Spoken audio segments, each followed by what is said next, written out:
कंगनवा काहे पेन के घरवे में रहलू दीदी। कंगनवा काहे पेन के घरवे में रहलू दीदी।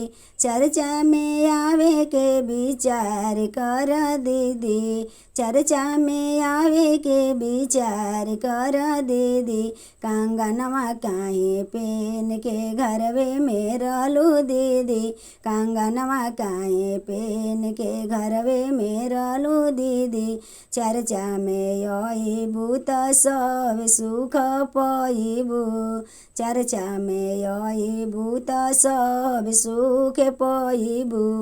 घरवा में सासू जी के दुलार पइबू दीदी। घरवा में सासू जी के दुलार पइबू दीदी।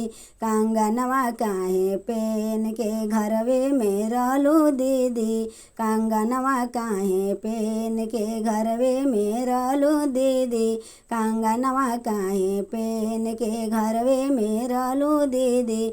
चर्चा में आवे के विचार कर दीदी। चर्चा में आवे के विचार कर दीदी। कंगनवा काहे पेन के घरवे में रहलू दीदी। कंगनवा काहे पेन के घरवे में रहलू दीदी। चर्चा में अइबू त सब सुख पइबू। चर्चा में अइबू त सब सुख पइबू। घरवा में गोतिन जी के दुलार पइबू दीदी। घरवा में गोतिन जी के दुलार पइबू दीदी। कंगनवा काहे पेन के घरवे में रहलू दीदी। कंगनवा काहे पेन के घरवे में रहलू दीदी। घरवा में ननद जी के दुलार पइबू दीदी। घरवा में ननद जी के दुलार पइबू दीदी। कंगनवा काहे पेन के घरवे में रहलू दीदी। कंगनवा काहे पेन के घरवे में रहलू दीदी। चर्चा में आवे के विचार कर दीदी। चर्चा में आवे के विचार कर दीदी। कंगनवा काहे पेन के घरवे में रहलू दीदी।